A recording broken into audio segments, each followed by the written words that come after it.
So you may have heard of the stock market, but have absolutely no idea what it means. Well, I'm going to give you a fun explanation of it. Behind me here at this carnival is a roller coaster.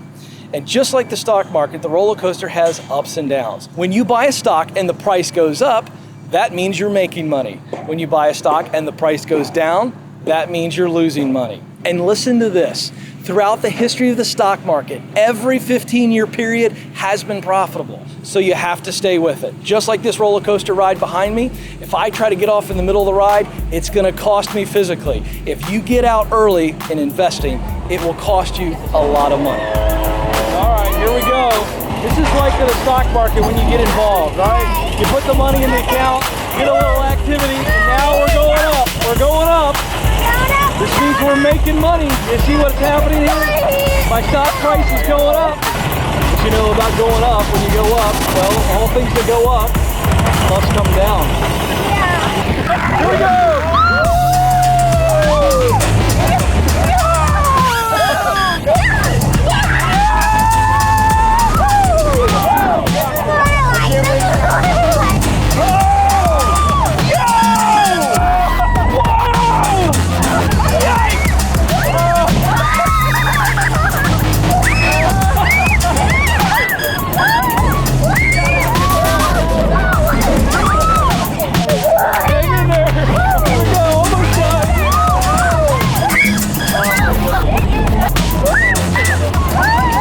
Should have brought my neck brace.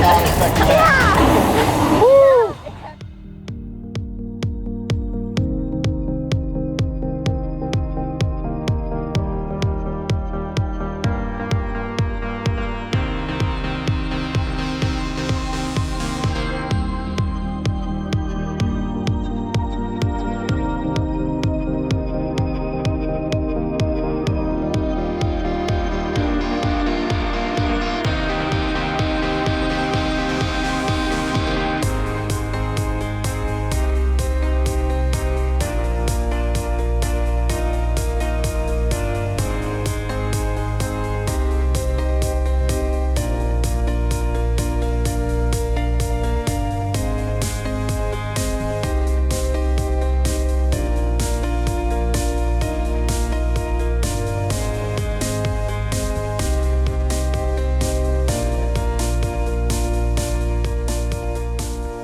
Investing can be really exciting. Now, investing simply means you put your money in something that will offer a profit, which means your money makes money.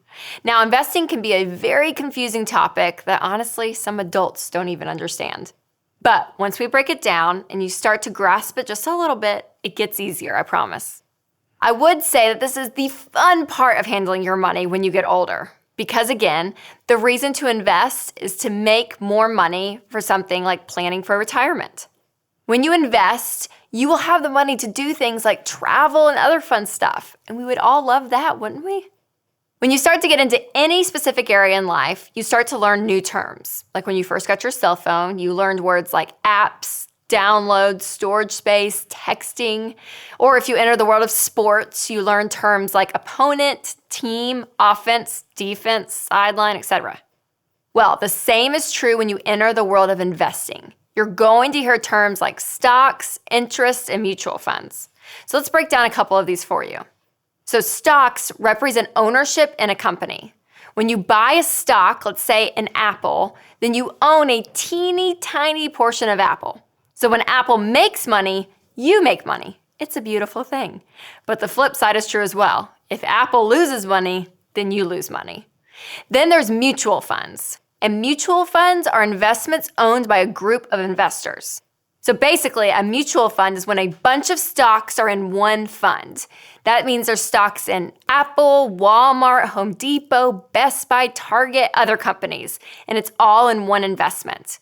And mutual funds are great because you're spreading your money around versus just depending on one stock. And this is great because you're not putting all of your eggs in one basket. Because let's say you did just put all your money in one stock and that company fails. Well, then you lose everything. But if you put it in a bunch of different companies, you have a greater chance of not losing your money, but actually making money. So remember, you don't have to understand all of this fully, but getting a grasp on it early will help you in the future.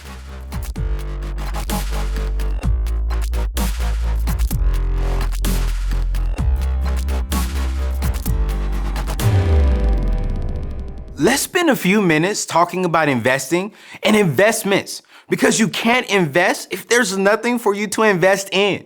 Now, I want you to remember this key statement. Long-term investing is investing for 5 years or more. Here's a quick breakdown of some of the most common investments. First, you have money market accounts. These are basically a savings account that pay a little bit of interest and have very little risk. This is actually where I park my emergency fund. Then there are CDs, or what some would call certificates of deposit. These are another type of savings account where you agree to leave your money alone for a period of time in exchange for a slightly higher interest rate. Next are bonds. These are basically an IOU. You loan money to a company or a government, and they agree to pay it back with interest after a specific period of time. Now, bonds have some high risk, and so please be careful because you could lose some money. Then you have stocks. Stocks represent a small, very small piece of ownership in a company. As the company grows and makes money, so do you. However, if the company loses money, you already know, so do you. Beware, because single stocks have a very high degree of risk for you to lose money. And then you have my favorite, mutual funds. Yes, these are investments owned by a group of investors who put their money together and mutually fund an investment. That's why it's called a mutual fund.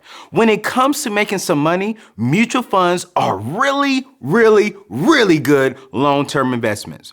Now, when you get ready to invest, please remember that some investments have a very low risk of losing money, but you may not make as much money either. Other investments have more risk of losing money, but also the potential to earn a lot more. The bottom line with investing is to please be careful and understand the things you invest in. You've probably heard the phrase, if only money grew on trees. Well, sadly, money doesn't grow on trees. I wish it did, but it doesn't. In your student text, there's an activity related to the power of compound interest. Remember, Anthony talked about simple interest in chapter 1. And simple interest is multiplying the original dollar amount, that's called the principal, by the interest rate, and then multiplying that by the total number of years. So basically, you get the same amount of interest every single year. Now, compound interest, on the other hand, is like a mathematical explosion when it comes to investments. Remember, we also talked about that in chapter 1. In our example, we used a $100 one-time investment at 10% compound interest to see what would happen. And after 5 years, that $100 investment grew to $164. And if you were to leave it alone, that $100 investment would continue to grow and begin to look like this. After 10 years, it would be $270. After 15 years, it'll be $445. After 20 years, it'll be $732. And after 30 years, it'll be $1,980. That's all from just your $100 investment. Now let's stay with the 30-year example. If you put in $1,000, after 30 years, it'll be $19,800. If you put in $10,000, then it would be over $198,000. And if you started with a $100,000 investment, after 30 years, it'll be almost $2 million. You guys, that's crazy. That's not you doing anything. Your money is just making you money. Now, I know that's a huge number to start with, $100,000, but it just shows you the power of compound interest after a long time. And well, that's what investing is all about.